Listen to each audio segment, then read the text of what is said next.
It's been over a year in Call of Dragons, and you know what? It's time for my advice on what I think needs improving in the game. It's been a long time. I know there's going to be some touchy subjects in here, and I know a lot of these might be even things that you have been considering yourself on the game, and I think a lot of us will come to a conclusion that a lot of these need to be implemented into the game as soon as possible to keep Call of Dragons in a healthy condition for the free-to-play players and low spenders, to make it as well an enjoyable game, because we all love playing Call of Dragons. We just don't like certain aspects of the game. So let's go over all of those in today's video. Yes, smash a like, comment and subscribe for more daily Call of Dragons videos with me, MrSneakyy, an official Call of Dragons content creator. And you know what? We are going to be breaking down today's video into different segments. We're going to break it down into sections and hopefully come to a conclusion where maybe me and you guys make a middle ground, or you might even agree with a lot of the points that I put into the game, right? So I'm going to go first into the Dragontrials and policies section. We're going to discuss this first because honestly I think this is one problem where a lot of players have, problems with, and including myself, which I have my own issues with, but I have a solution for them as well. So let's go into Dragontrials first, and we'll be able to understand what we're talking about. Because when you look at Dragontrials, the whole premise of this event or area makes sense, right? It makes sense with the whole premise of Call of Dragons, where everyone resets every season, meaning, you have to keep pushing and pushing this event every season, because the active players that do it always get the advantage, right? You're going to get the XP per hour, you're going to get the glass, and then the prestige that we're going to be talking about as well. It's a really good area. Obviously, you get a ton of rewards for doing all the first completions, which honestly helps you level up the heroes in the early game, which is really cool. But it is a little bit boring, and I think, to be honest, the rewards are a little bit tamed when it's just always XP.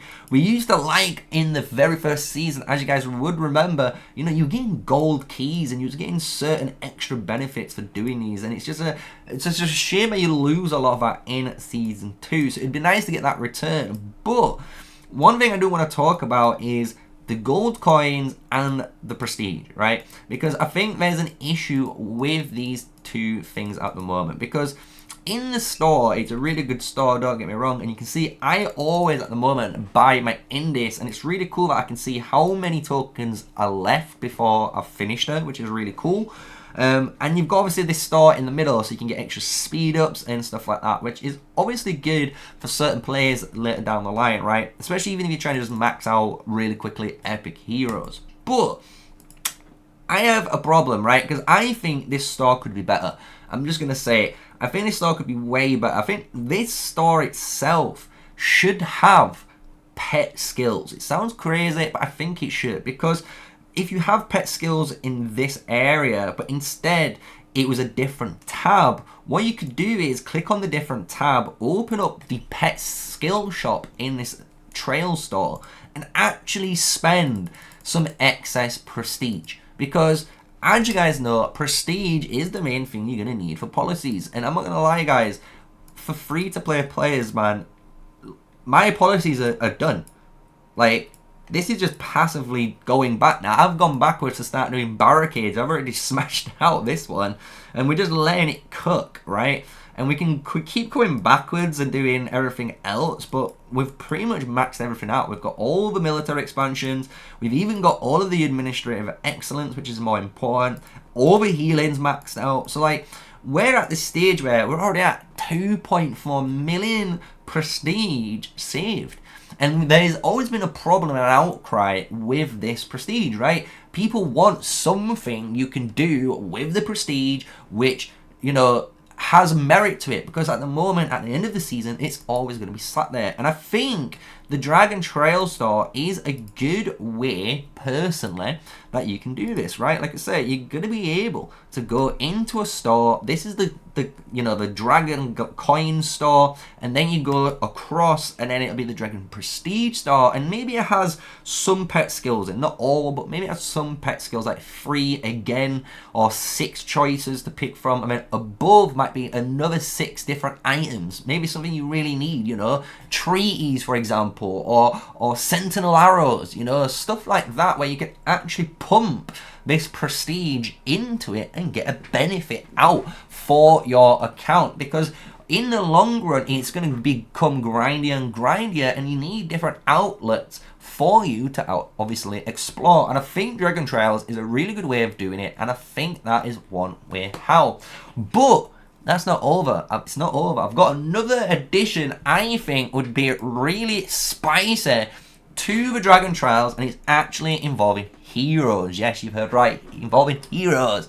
So as we guys know, at the moment we have quite a lot of heroes, honestly, in the game, and we're getting more and more as we know, right? But there is a certain lack of certain style of heroes in the game, right? We do get in this through the Dragontrials store, which is really, really cool. And I think that's a really cool aspect, that we get a free hero that's a very good support hero. She has some really good stats that you get, but she's also a gatherer, right? And it's a really cool thing that she's a gatherer. What I kind of wanted to see, and I hope to see in the future maybe, is maybe once upon a time, maybe there's another hero. You know, instead of in this, I would love to see someone else, maybe like a Chakchar, no, not even Chakchar, like an Ordo, right? An Ordo Prime of some sort, or like maybe some sort of elder version of Ordo, or, you know, a different even orc. Let's just say a different orc, right? But this orc, you would earn the exact same way as in this. So you'd have to go to the Dragontrials, and you would spend the 20k, and you would get the heads for that hero. And the cool thing is, that hero though could be a engineering based hero. So you'd have a free choice as a free-to-play player. When you go all the way, you know, into your Dragontrials, you'd be able to select this Indis token in the store, and you'd be able to switch. Do you want a gatherer, or do you want a builder? Because the thing is, gathering is obviously really powerful. Everyone loves a gatherer hero, but once you've got her and you've got a gathering, and you know you're going, maybe you do want a builder, you know, because a very powerful builder match, and people always use Ordo and Craig at the moment to build, right?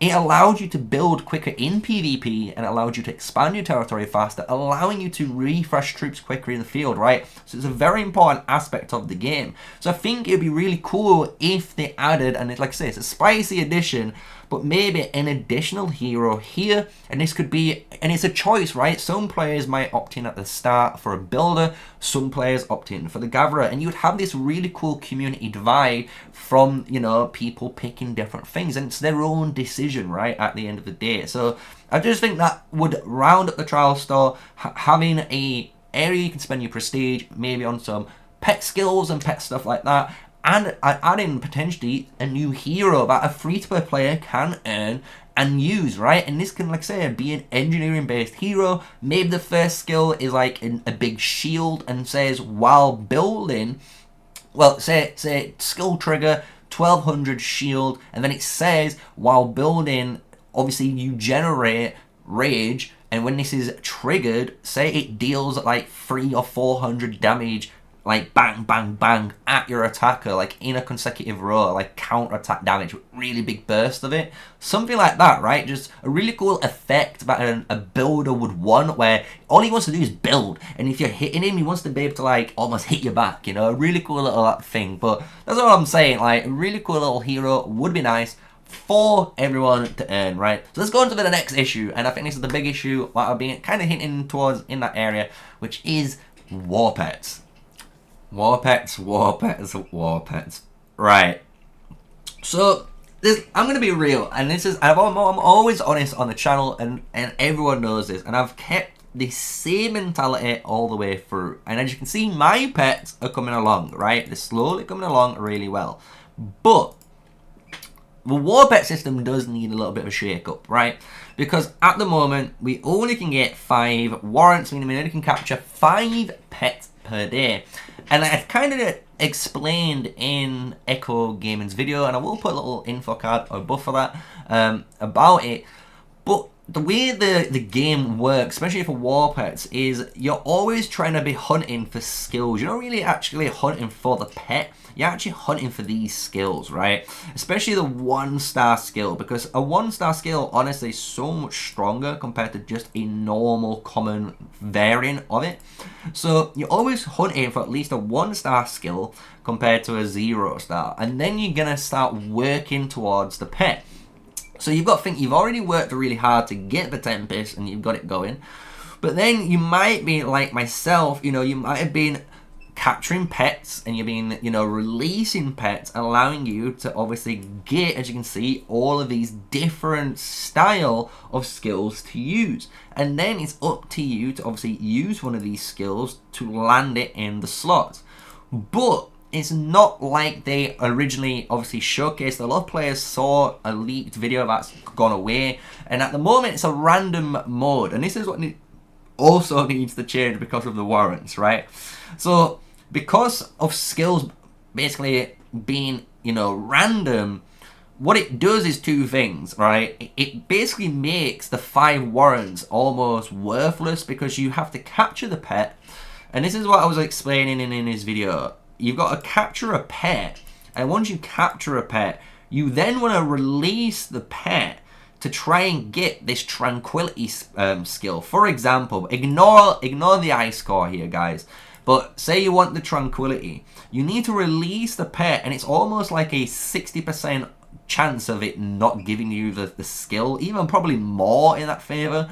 And then if you do hit, say, the 30-40% chance and you get this skill and it's in your skill book, which is really cool, you then, as you can see, would then have to use this skill to learn it on here, and this skill might replace this ice core, or it might replace another skill that's already here and not go onto the empty slot, which means you've wasted hours and hours and hours of your own time on a pet, which I don't think is fair, right? And that is all because of the warrants. And it sounds crazy when you think about it, it is down to the warrants. Only if you could capture more pets per day, this issue wouldn't be much, you know, as much of an impact, because you've got to think, if I can capture 20 pets per day, just for an example, it's just hypothetical, right? 20 pets per day, right? Out of those 20 pets, maybe 15 of those pets I actually might keep the skills for in the skill inventory. But then out of those skills, maybe only 5 of them might land correctly where I want it. And that's even being generous, right? Some people might laugh at me for saying that, and even I'm in disbelief saying it, right? But that is the way of, like, I would describe the upside down pyramid, right? So it's so punishing each level. So in my eyes, the war pet system needs a shake up. The warrants need to, you need just basically to capture more pets. If you can capture more pets, a lot of the issues will honestly fix themselves, because you've got to remember, a lot of players are trying to grind out these ancient coins. The thing is, with ancient coins, you should be just trying, if I'm honest with you, selling the worst stuff. So when you're going into here, and you can see I've got a Guardian Oath 1-star, and then I've got a bad one. I'm going to sell the bad one because I don't need it, because I've got such a better one here, right? Apart from these really powerful skills, you keep. But if you've got a random, skill, maybe like this, you could sell these, you can just sell these on the fly and keep the very high paid skills. Because you got to remember, this is only at the moment the store for the bots. It's like the AI store. It's just to make sure the shop works, that you can sell, you can buy, you can see the fluctuations of these happening, right? So then eventually it should come up with trade, hopefully, and allowing players to trade and put their own currency, and obviously the market will then shift, like almost like playing RuneScape, right? So that's what I'm saying. Like, there's a lot with war pets, which is like, And I think there's more. I'm not gonna lie, there's probably more. Even like going down to the capture, which I'll go over after. But the main issue I think a lot of players are having is the warrants. I think in the game, war pets, you need to be able to capture just more of. Even if they just gave us, like I said, just give us 20 pets and see how it goes. And if you're not happy with the progression and you think it's too fast, drop it to 15. You know, just do something like that instead of being really restrictive. Because even at the start of the season and you're only capturing 2 pets per day, Jesus, it's just such a grind at the early game, and it just doesn't feel like an actual fun task. It doesn't feel fun because they've not made it to be fun, right? And it can be fun if they just allow us to capture more pets. And that's what I think is the main goal here. I think maybe over time they're going to allow us to capture more pets, because you've got to think as well, and this is the only other thing I haven't really discussed.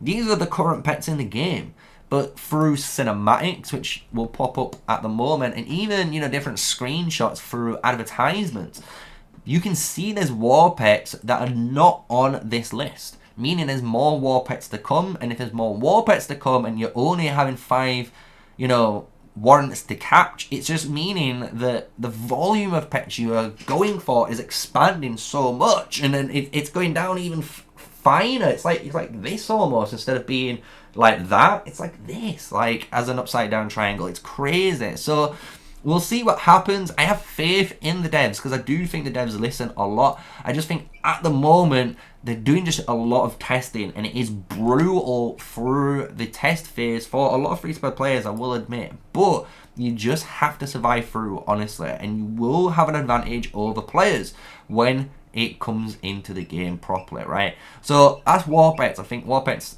skills and warrants, as you can imagine, need changing. It needs upgrading, right? So let's go into the next thing that I think God of Dragons needs to add to improve the game. And that's factions. Yes, factions. It's a big one, and everyone's on a hot topic on this as well, because as you guys know, Season 2 is all about the dwarves and how Tamaris can potentially create a friendship with the dwarven race, meaning maybe in the future we can swap from one of these 3 races into the Belleron dwarfs, right? Which would be really cool, and I wonder what they're gonna do with it, right? Because the thing is, in the game, we've got obviously flying cav, we've got flying mage, and we've got flying archers, right? But we don't have, and some people might laugh, but we don't have like a flying based infantry unit. And some people might be like, how can you have a flying based infantry unit? There can be all sorts of different stuff, like a gargoyle, just for example, right? A gargoyle, little, you know, guy who's just like a flying little demon thing, can easily be a melee, can just claw you to death.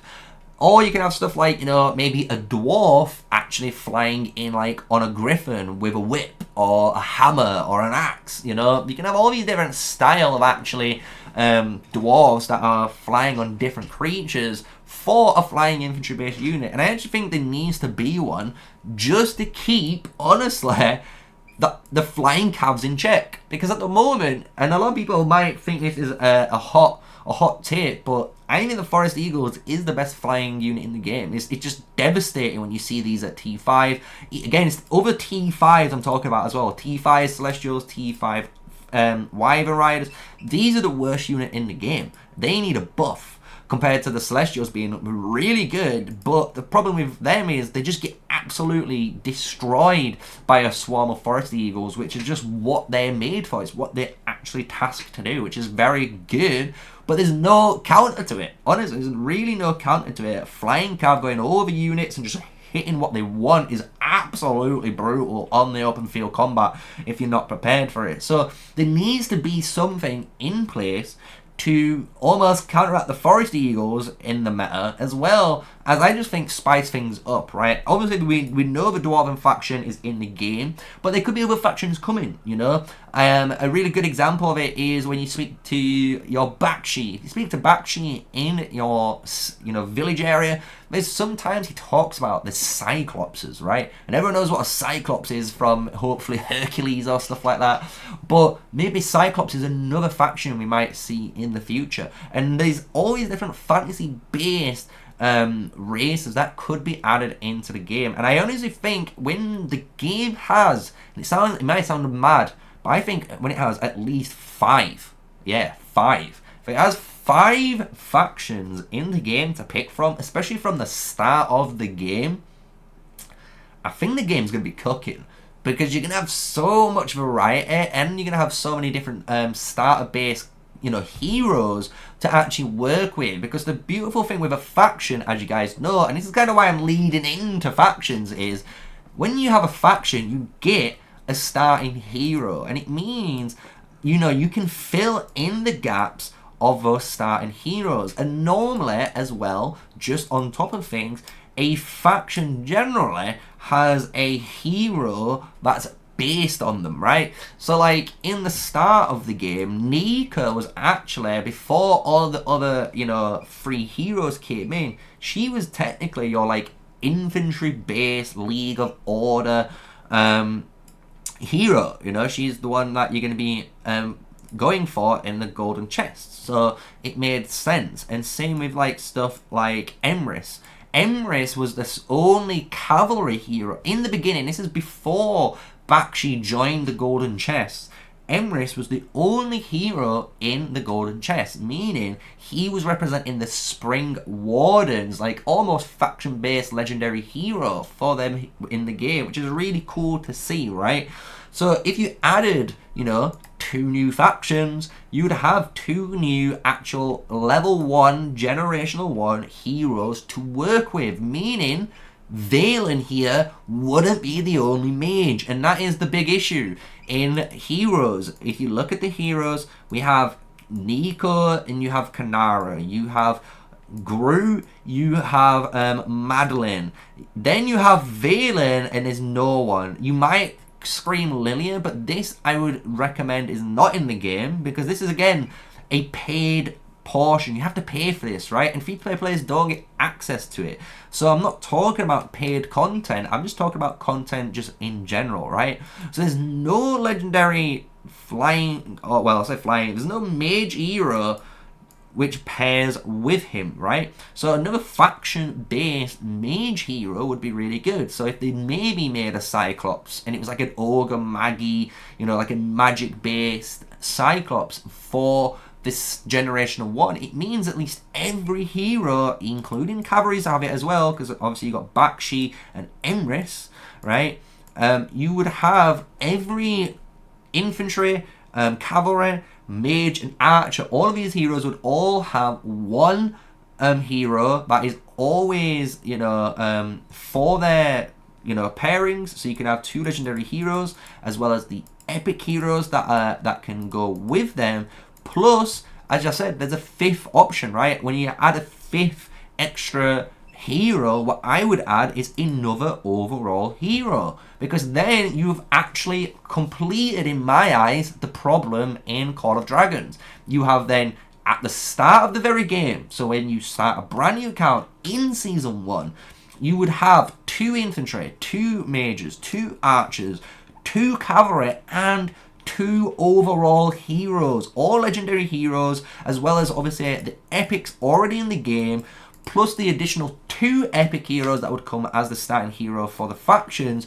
You would actually have a starting roster that every player can actually work from and work towards, and be like, okay, I want this hero, and I'm going to play these units with these commanders, because I know in next season I'm going to unlock these heroes, or in season 3 I know I'm going to unlock these heroes. So my initial start isn't going to be rough, right? It's going to be fair across all the board, and then depending on what unit you play is how sooner you can invest. Like, you know, like I say, with your season 2 you get your extra archer heroes and cavalry heroes, right? Maybe in the next season you're getting your mage heroes and your archer mage heroes and your infantry heroes, shall I say.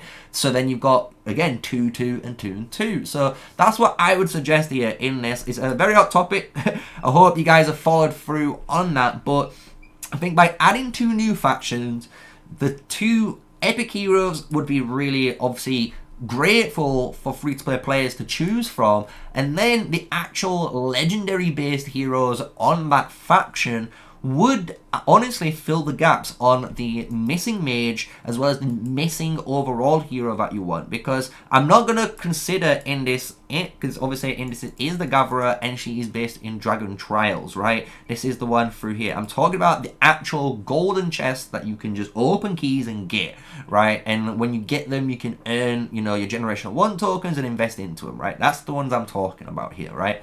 So I hope that makes sense. That's what I would also do to improve the game. I think if everyone was able to do that, I think it would be just a healthy experience, and I think the community would love to see the diversity in the different factions, in the different types of heroes and commanders that they're going to be playing through, and just generally the units as well, and having different types of units that do different special abilities. So let's go into the next one. This is going to be the final thing before this video gets too lengthy for you guys, because I know you've got a small attention span for some of you guys that are younger in the audience, but we are going to go over some extra little bits. So let's go into the last topic in Call of Dragons that I think needs to be done to improve the game. And this is it. It's artifacts. And honestly, I love artifacts. I'm not going to lie. I love the concept of artifacts being like this special ultimate ability that you can use, you know, rain down damage on your opponents, do whatever you want with them, right? But the problem I actually have with artifacts is the obtainability of them, right? And at first, they feel quite free to play friendly. And that's just because at the start of the game, you honestly get access to quite a lot of keys. I'm just going to say it. You do get a lot of keys in the early game, but afterwards, it becomes shaky, right? And the thing is with artifacts is they do make a massive portion of the game. Even when you're saving up, as you can see, all of these extras to then start up and make sure these are like 4 stars and 5 stars and 6 stars, you're going to need always artifacts. But the thing is with legendary ones, they're just so hard to obtain. And honestly, like, I've only just, and this is like a guy who's been playing for over a year, I've only just hit Kingslayer out of the Universal Compendium, which is insane. Like, everyone's shocked that I've only just got this. But yeah, I've only just got this thing. It's brand new to the account, right?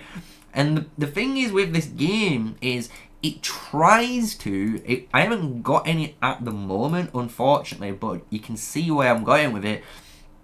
There's no real events that are good for artifacts. It sounds crazy. The only good artifact that, honestly, that is worth doing, and it sounds crazy now, but it is the end of season artifact compendium. By spending in 30,000 gems, you are guaranteed 2 legendary artifacts. And the cool thing is, if you rolled in your 1 to 9 a legendary or a second legendary, guess what? Roll 10 is always guaranteed a legendary. So you've actually earned 3 legendaries within that first 15,000 gems, which is absurd value when it comes into it, right? But it is pure luck.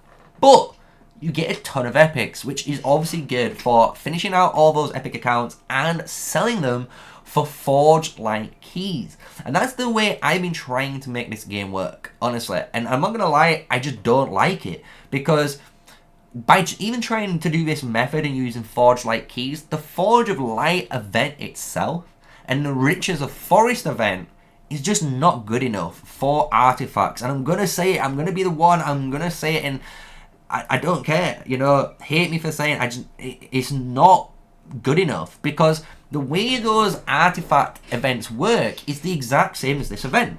So there's no event change. I'm spending the same amount of gems, if not more, to open up this special event compendium. But the only difference is they add 2 extra legendaries, and then they make it 1.8%. So it looks like there's more, but it isn't, because you've diluted the pool. But you still have all of the purples, you have all the blues, you have all the greens in here. Like, why? Just why? If anything, like, get rid of the greens and get rid of, like, illusionary gems. Get rid of this thing, you don't need it, right? Maybe get rid of something else. Like, just put it so you have 1 of each type of maybe 3 or 4 blue artifacts tops, right? Because this should be, yeah, you might hit blues, but you should be hitting more purples and more legendaries in an event. It's an event.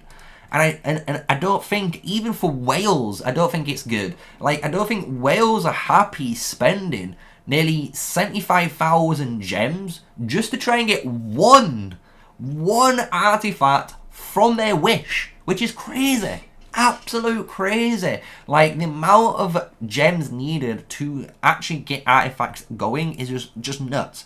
So I think the actual events need a shake up, or if anything, add more artifact events, like add way more, so there's actually more keys and more opportunities to actually get them, because at the moment it just feels like it is the hardest grind of all. Like, even though War Pets, and I'm not gonna lie, War Pets RNG and stuff is a brutal task and possibly the longest in the game, I think it's gonna get improved quite drastically. However, artifacts have been here for over a year, and they are super cool, they're super good. I love artifacts, but I just dislike, I just think it's distasteful the way you have to try and obtain these. And again, I've only got, look, 5, 10, 15, I've got 17 legendary artifacts. And one of them, wait,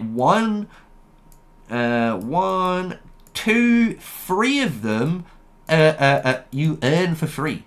Right? These 3 you get absolutely free from the dark chests, right?